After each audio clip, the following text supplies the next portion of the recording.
The first season, which is, and the podcast we'll start that again. My brain just had a fog, complete brain fog. Boo! I refer to myself as a modern black person. I'm a combination of so many things. I think we need to be quite radical and try to dismantle some parts of the system, but the resistance on that is great. I'm trying to find the words. You have to be extraordinary to be average when you're black, you know? And that's the thing that needs to change. Average people should be able to just get on. That's very much me. It's like, if I actually had a plan, who knows what I could have achieved. My 10-year-old version of me was into hip hop, making push bikes, and architecture and musicals. I loved musicals, which is probably a lot to do with my mother. Neither of those turned out into my future. And I wanted to be an architect. Maybe when I was about 13 or 14, I had a real passion. I discovered Antonio Gaudi, and it had a photograph of Temple of Familia, and I was like, oh my gosh, who made that? And went down this whole avenue of like, I wanted to be an architect like Antonio Gaudi, and then I discovered how many years it took to be an architect, and I was like, yeah, nah, not so much. And I didn't know anybody who was an architect. I had this dream, but I had no connection. I didn't know what I wanted to do other than this surreal dream of wanting to be an architect. And then my mum kind of intervened and says, well, you know, the normal path for women at that point was still to kind of work in the office, be a bank, work in banks or something like that. And so I went and studied, of all things, to be in business. That wasn't going to work out for me either. And then I was active in the student union and Labour Party supporter by default. They were the people, ended up doing some, of all things, being a bookkeeper, offering the skills that I had, which was being able to bookkeep, which was very strange because I was like 18 and like it was grown-ups and I was doing the books, like, you know. Yeah, I was literally sitting in the student union office going through directories and I was like, was interested in film. My sister worked in the film industry, worked in television, and had taken me to a couple of premieres. And I was like, there is people that look like me in this industry. And one of the screenings was made by a company called Black Audio Collective at that time. And it was about roller skating. And I was into street skating, so I was like, it caught my attention.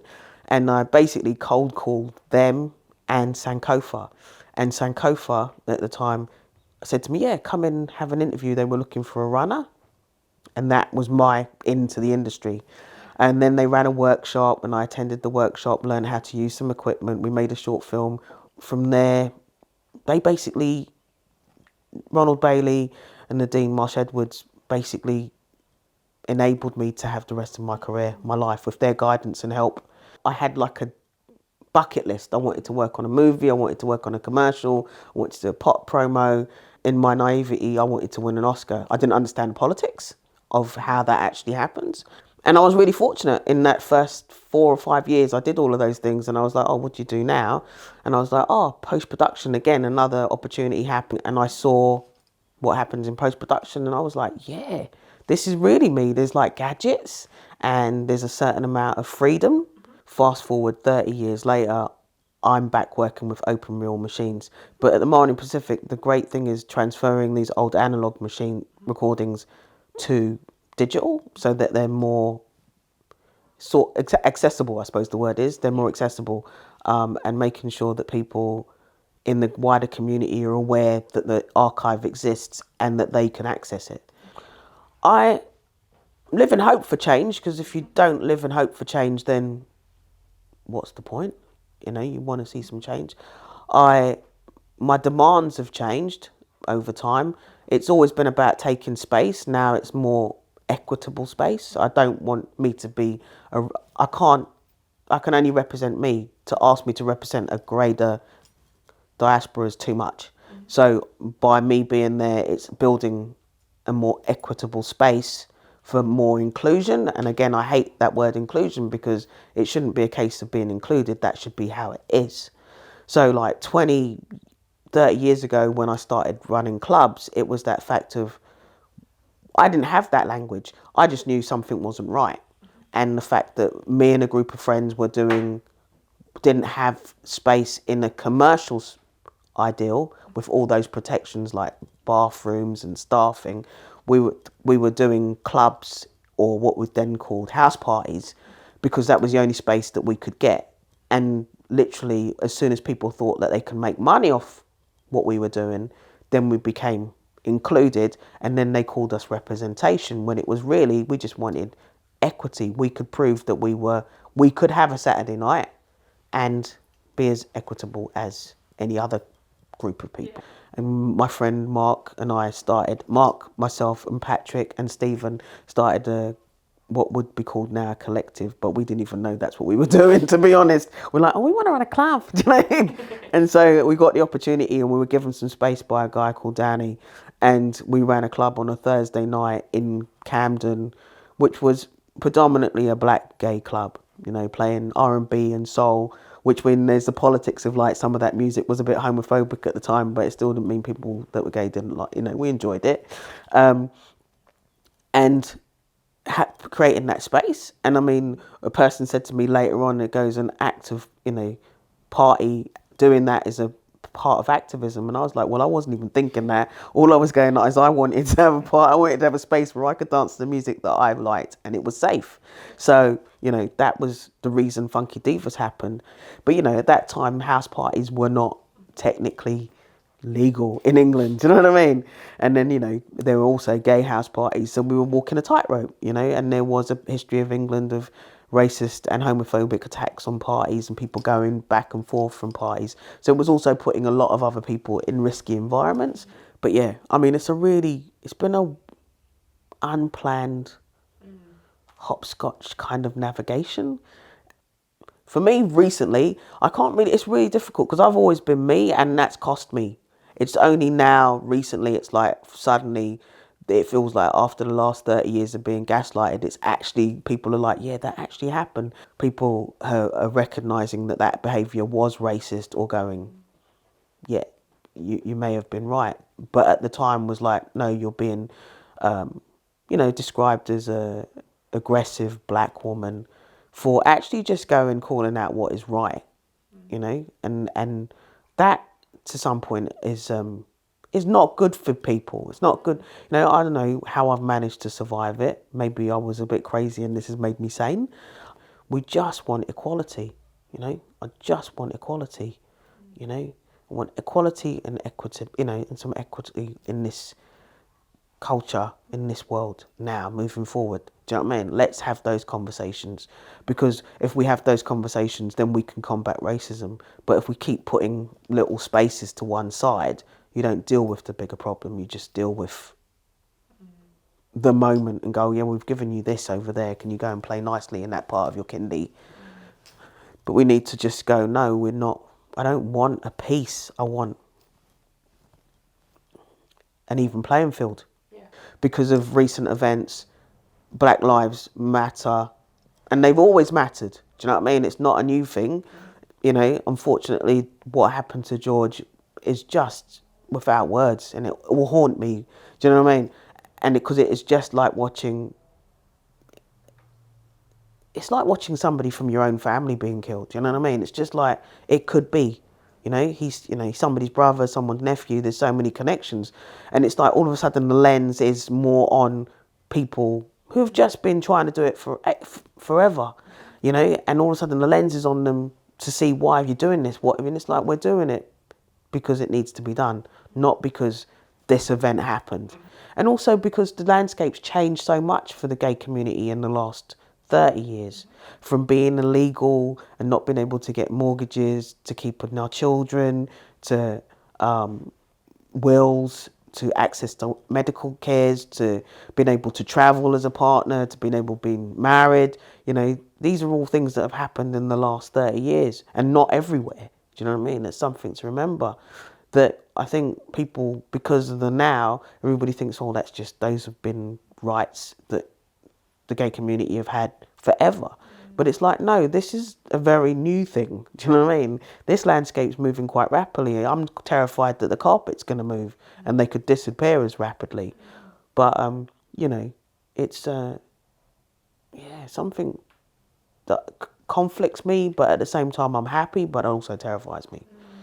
And people are now not feeling as comfortable to openly be homophobic or say things, but those people, have they changed? And that'd be the same thing of like when we look at racism over the last 30 years, what they say in front of me may have changed, but it doesn't mean when they're in a safe space they're still behaving the same, you know. And that's the thing of like, I'm asking people that aren't brown or, you know, describe themselves as people of colour or whatever they want to describe themselves other than being white, is that to hold your friends accountable, hold people accountable. Just because there's not a brown face or a person of colour in that space doesn't mean you can get away with being racist. You know, being anti-racist doesn't mean you're just not racist around brown people. It means your entire life, your entire lifestyle, you have to take note of what your interactions are. From the little things like twitching on the bus when a brown person gets on and checking if your bag's there, you know, checking, asking if that's their seat, or being in the same workspace and asking the brown person for ID. Who made you judge? You know, those sort of things. It's like, ask yourself, why do you feel unsafe around brown people? What has actually happened to you? Because, you know, ancestrally, I should be terrified of you for the violence that your people have inflicted on mine, but I'm not looking for revenge. I just want equality. Also look at the recent history in New Zealand with going, you know, the mass atrocity that happened in Christchurch, and the first conversation we had in New Zealand was about guns. It wasn't about racism. Again, to all New Zealanders, we've got an issue. We have an issue. We need to talk about it. Do you know what I mean? It's not something we can shy away from anymore. You know, and now we've got an opportunity to have those conversations. And again, like, we're always trying to be world leaders, and New Zealanders do things so much better, like how we've done with COVID. You know, we could do the same thing with racism. Yeah, we can run fantastic campaigns, but we know a lot of people already looking away. They feel overwhelmed with the constantly being told they're racist. And as soon as most people hear the word racist, they go straight to thinking they're a clan leader, tiki torch wearing, Mississippi burning kind of racist. Do you know what I mean? Or they're a brown shirt, or they're historically people that have done terrible things during slavery. It's like now, it's like you have to examine your language through your whole day and look at where you use the word black, and look at the word where you use somebody's ethnicity to describe their actions when they're just simple actions. You know, when you refer to somebody's ethnicity when they're driving their car, when you refer to their ethnicity for how they conducted themselves in a job, we need to look at those things and go, why are we not just saying, Sarah did a really good job? Or, oh, you should get this guy, he's amazing. Why are we attaching his nationality or his nationhood to the way he achieved his job? That needs to be something we address. Same but black, same but black, same but black. Same but black, same but black, same but black.co.nz. That's what Maya said. She's good, eh? Gotta keep her. So the podcast series is called I'm Just Older Darling, and it's a series of conversations. There's 7 episodes with members of the community based in West Auckland and Christchurch, Māori, Samoan, Pacific Islanders, members of the Takatapui, gay and black community. And it's just people over the age of 50 discussing their life and experiences in Aotearoa. Like when you go to school and go, if you learn that people have always been slaves, then you have no expectation for them to be anything but that. Whereas if you teach children equally that like women were great scientists and aided people to get to the moon, and then that even if you are brought up thinking that women do it, you know that they can do. It's a whole challenge. It's that scenario. If you don't think people can achieve, then you have no expectation of them. Close memory. So same but black for 2021. We're hoping to do a collaboration of Black History Month and black people of colour icons, and do 28 days revealing a particular icon with their biography of what they've impacted to the community or what they're doing within the community currently, culminating with 2 events, hopefully one in Auckland, one in Wellington, with a discussion with 100 images of people that have done things within our community from different walks of life. And yeah, that's basically my dream. This is a weird environment that I think that we're in. I mean, post-COVID, post-George Floyd, post being in a country where we're almost COVID-free.